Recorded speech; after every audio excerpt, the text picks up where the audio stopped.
ವೇದಿಕೆಯಲ್ಲಿ ಇರುವಂತಹ ಎಲ್ಲ ಧಾರ್ಮಿಕ ಹಾಗೂ ಸಾಮಾಜಿಕ ರಂಗದ ನಾಯಕರೇ ಹಾಗೂ ಈ ಮುಂದೆ ಆಸೀನರಾಗಿರುವಂತಹ ಎಲ್ಲ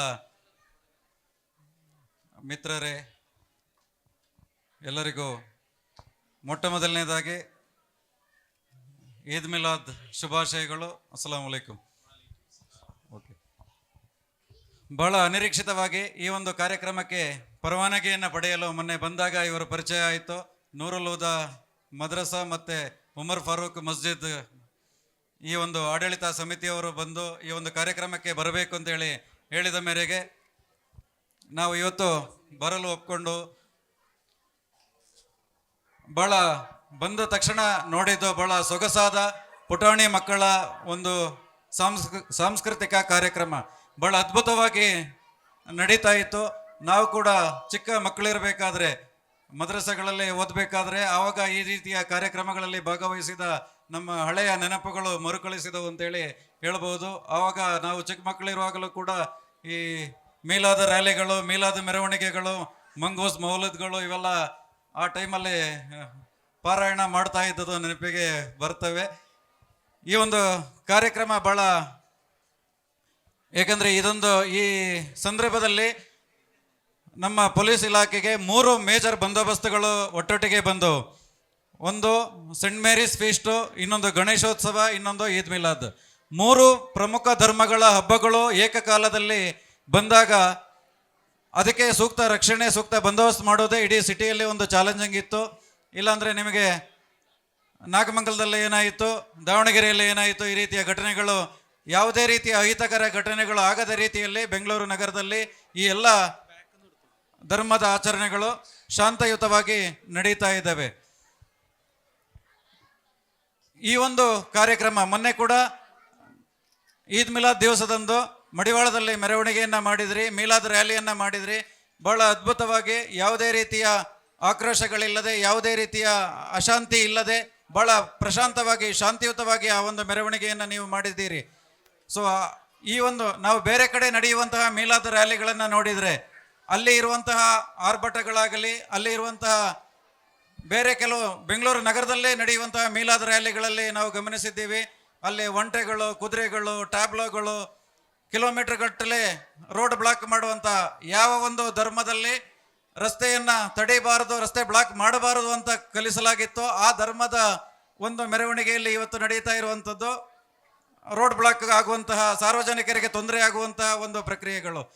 ಆದರೆ ಯಾವುದು ಕೂಡ ಇಲ್ಲದ ರೀತಿಯಲ್ಲಿ ನಿಮ್ಮ ಈ ಒಂದು ಮೊನ್ನೆ ನಡೆದಂತಹ ಮೆರವಣಿಗೆ ಮತ್ತು ಇವತ್ತು ನಡೀತಾ ಇರುವಂತಹ ಒಂದು ಕಾರ್ಯಕ್ರಮ ಬಹಳ ಆದರ್ಶಪ್ರಾಯ ಅಥವಾ ರೋಲ್ ಮಾಡೆಲ್ ಅಂತ ಹೇಳಬಹುದು. ನಾವು ವಿಶುದ್ಧ ಕುರಾನಲ್ಲಿ ಕೂಡ ಇದನ್ನು ಗಮನಿಸಬಹುದು. 33ನೇ ಅಧ್ಯಾಯ ಅಲ್-ಅಹ್ಜಾಬ್ 21ನೇ ವಾಕ್ಯದಲ್ಲಿ ಗಮನಿಸಬಹುದು. ಲಕದ್ ಕಾನ ಲಕುಂ ಫೀ ರಸೂಲಿಲ್ಲಾಹಿ ಉಸ್ವತುನ್ ಹಸನ, ಪ್ರವಾದಿಯವರನ್ನ ಮಾದರಿ ಪುರುಷರನ್ನಾಗಿ, ಮಾದರಿ ವ್ಯಕ್ತಿತ್ವವನ್ನಾಗಿ ಈ ಜಗತ್ತಿಗೆ ಕಳುಹಿಸಲಾಗಿದೆ ಅಂತ. ಅದೇ ರೀತಿಯಲ್ಲಿ ಈ ಒಂದು ಕಾರ್ಯಕ್ರಮ ನಮ್ಮ ಇತರ ಮೆರವಣಿಗೆ ಮಾಡುವವರಿಗೆ, ಇತರ ವ್ಯಕ್ತಿಗಳಿಗೆ ಮೀಲಾದ್ ಹೇಗೆ ಆಚರಿಸಬೇಕು, ಹೇಗೆ ಆಚರಿಸಬಾರದು ಅನ್ನೋದಕ್ಕೆ ಒಂದು ರೋಲ್ ಮಾಡೆಲ್ ಅಂತ ನಿಮ್ಮ ಈ ಕಾರ್ಯಕ್ರಮವನ್ನು ನಾವು ಹೇಳಿದರೆ ತಪ್ಪಾಗಲಿಕ್ಕಿಲ್ಲ. ಈ ಒಂದು ಪುಟಾಣಿ ಮಕ್ಕಳು ಬಹಳ ಚೆನ್ನಾಗಿ ಇಲ್ಲಿ ಕಾರ್ಯಕ್ರಮವನ್ನು ನಡೆಸ್ತಾ ಇದ್ರು. ಮಕ್ಕಳ ಮನಸ್ಸು ಬಹಳ ಮುಗ್ಧವಾಗಿರ್ತದೆ. ಒಂದು ಫಲವತ್ತಾದ ಭೂಮಿ ಅಂತ ಹೇಳ್ಬೋದು ಮಕ್ಕಳ ಮನಸ್ಸನ್ನ. ಆ ಫಲವತ್ತಾದ ಒಂದು ನೆಲಕ್ಕೆ ನಾವು ಏನನ್ನ ಬಿತ್ತುತ್ತೀವೋ ಅದೇ ಬೆಳೀತೀವಿ. ಅಲ್ಲಿ ನಾವು ಯಾವುದಾದ್ರೂ ಮುಳ್ಳುಗಳಿರುವಂತಹ ಗಿಡವನ್ನು, ಬೀಜವನ್ನು ಹಾಕಿದರೆ ಮುಳ್ಳುಗಳಿರುವಂತಹ ಗಿಡವೇ ಬೆಳೆಯುತ್ತದೆ. ಅಥವಾ ಹೂ ಅರಳುವಂತಹ ಒಂದು ಹೂವಿನ ಬೀಜವನ್ನು ಹಾಕಿದರೆ ಹೂ ಅರಳುತ್ತದೆ ಮಕ್ಕಳ ಮನಸ್ಸಿನಲ್ಲಿ. ಸೊ ಈ ಮಕ್ಕಳನ್ನು ಈ ಒಂದು ಹಂತದಲ್ಲೇ ತಿದ್ದಿ ತೀಡಿ ಒಳ್ಳೆಯ ಸಂಸ್ಕಾರವನ್ನು ಕಲಿಸಿ ನಾವು ಬೆಳೆಸಿದರೆ ಈ ರಾಷ್ಟ್ರಕ್ಕೆ ಒಂದು ಒಳ್ಳೆಯ ಕೊಡುಗೆ ಆಗ್ತಾರೆ ಈ ಮಕ್ಕಳು. ಯಾಕೆಂತ ಹೇಳಿದರೆ ನಮಗೆ ಬೇಕಾಗಿರುವಂತಹ ಮಕ್ಕಳು, ನಮ್ಮ ಮಕ್ಕಳು, ನಾವು ಬೆಳೆಸುವಂತಹ ಮಕ್ಕಳು ಅವರು ಜಾತಿವಾದಿಗಳಾಗಬಾರ್ದು, ಅವರು ಕೋಮುವಾದಿಗಳಾಗಬಾರ್ದು, ಅವರು ಮತಾಂಧರಾಗಬಾರ್ದು. ಅವರು ಒಳ್ಳೆಯ ರೀತಿಯಲ್ಲಿ ಈ ದೇಶಭಕ್ತಿಯಿಂದ ದೇಶಕ್ಕೆ ಒಂದು ಕೊಡುಗೆಯಾಗಿ, ಸಮಾಜಕ್ಕೆ ಒಂದು ಕೊಡುಗೆಯಾಗಿ ರೂಪುಗೊಳ್ಳಬೇಕಾದ್ರೆ ಅವರನ್ನು ಒಂದು ಒಳ್ಳೆಯ ಕಲ್ಚರಲ್ಲಿ, ಒಳ್ಳೆಯ ವಾತಾವರಣದಲ್ಲಿ, ಒಳ್ಳೆಯ ವಿದ್ಯೆ, ಒಳ್ಳೆಯ ಸಂಸ್ಕಾರದಲ್ಲಿ ಬೆಳೆಸಿದರೆ ಮಾತ್ರ ಆ ಒಂದು ಬೆಳವಣಿಗೆ ಸಾಧ್ಯ ಆಗ್ತದೆ. ನಮಗೆ ಬೇಕಾಗುವಂಥವರು ಅಫ್ಜಲ್ ಗುರು ಅಂತವರಲ್ಲ, ಅಥವಾ ಅಜ್ಮಲ್ ಕಸಬ್ನಂಥವರಲ್ಲ. ನಮಗೆ ಬೇಕಾಗುವಂಥ ನಮ್ಮ ಮಕ್ಕಳು ಯಾರಾಗಬೇಕು ಅಂತ ಹೇಳಿದರೆ ಈ ದೇಶದ ಮೊದಲ ಶಿಕ್ಷಣ ಸಚಿವರಾಗಿರುವಂತಹ ಮೌಲಾನಾ ಅಬುಲ್ ಕಲಾಂ ಆಜಾದಂತಹ ಅವರು ಆಗಬೇಕು. ಈ ಒಂದು ಮಕ್ಕಳ ಪೀಳಿಗೆಯಿಂದ ಅಂಥವರು ಹುಟ್ಟೇ ಬರಬೇಕು.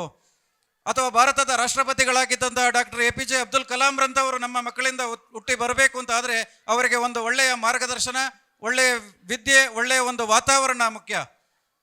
ನಾವೆಲ್ಲ ಅದನ್ನು ನೀವೆಲ್ಲ ಈ ಒಂದು ಮದ್ರಸಾ ಕಮಿಟಿಯವರು ಅಥವಾ ಈ ಒಂದು ಮಸೀದಿ ಕಮಿಟಿಯವರು ನೀವು ಒದಗಿಸ್ತಾ ಇದ್ದೀರಿ. ಉಸ್ತಾದರುಗಳಿದ್ದಾರೆ ಇಲ್ಲಿ ಸಾಕಷ್ಟು ಸಂಖ್ಯೆಯಲ್ಲಿ. ಅವರು ಕೂಡ ಒಳ್ಳೆಯ ಒಂದು ಸದ್ಬುದ್ಧಿಯನ್ನು ಈ ಮಕ್ಕಳಿಗೆ ನೀಡಿ ಬೆಳೆಸಿದ್ದೇ ಅದರಲ್ಲಿ ಈ ರೀತಿಯ ಮಹತ್ ವ್ಯಕ್ತಿತ್ವಗಳಾಗಿ ಅವರು ಮುಂದೆ ಬೆಳೆಯುತ್ತಾರೆ ಅನ್ನೋದರಲ್ಲಿ ಯಾವುದೇ ಸಂಶಯ ಇಲ್ಲ. ಸೊ ಇಲ್ಲಿ ಇಷ್ಟನ್ನ ಹೇಳಿ ಈಗಾಗಲೇ ಲೇಟ್ ಆಗಿದೆ. ಒಂದು ಒಳ್ಳೆಯ ಸಾಂಸ್ಕೃತಿಕ ಕಾರ್ಯಕ್ರಮವನ್ನು ನೀವೆಲ್ಲರೂ ಸೇರಿ ಇಲ್ಲಿ ಆಯೋಜನೆ ಮಾಡಿದಿರಿ. ಈ ಒಂದು ಸುಂದರವಾದ ಈ ಒಂದು ಕಾರ್ಯಕ್ರಮವನ್ನು, ಸುಂದರವಾದ ಸಾಂಸ್ಕೃತಿಕ ಕಾರ್ಯಕ್ರಮವನ್ನು ಆಯೋಜನೆ ಮಾಡಿರುವಂತಹ ಈ ಒಂದು ಕಮಿಟಿಯವರಿಗೆ, ಮದ್ರಸಾ ಕಮಿಟಿಯವರಿಗೂ ಅಥವಾ ಮಸೀದಿಯವರಿಗೂ, ನೂರುಲ್ ಹುದಾ ಮದ್ರಸಾದವರಿಗೆ ಮತ್ತು ಉಮರ್ ಫಾರೂಕ್ ಮಸೀದಿಯವರಿಗೆ ಎಲ್ಲರಿಗೂ ಮತ್ತು ಈ ಆಡಳಿತ ಮಂಡಳಿಯವರಿಗೆ ನನ್ನ ಅಭಿನಂದನೆಗಳನ್ನು ಅರ್ಪಿಸ್ತಾ, ಇದೇ ರೀತಿಯ ಕಾರ್ಯಕ್ರಮಗಳು, ಶಾಂತಿಯುತವಾದ ಕಾರ್ಯಕ್ರಮಗಳು, ಇದನ್ನು ಬೇಕಿದ್ರೆ ನೀವು ಮೈದಾನದಲ್ಲೋ ಹೊರಗಡೆ ಮಾಡಿ ಜನರಿಗೆ ತೊಂದರೆ ಆಗುವ ರೀತಿಯಲ್ಲಿ ಮಾಡಬಹುದಾಗಿತ್ತು. ಆದರೆ ಯಾವುದೇ ಇದನ್ನು ಮಾಡದೆ ಒಳಾಂಗಣದಲ್ಲಿ ಯಾರಿಗೂ ತೊಂದರೆ ಆಗದ ರೀತಿಯಲ್ಲಿ ಒಂದು ಸುಂದರವಾಗಿ ಈ ಕಾರ್ಯಕ್ರಮವನ್ನು ಆಯೋಜಿಸಿದ್ದೀರಿ.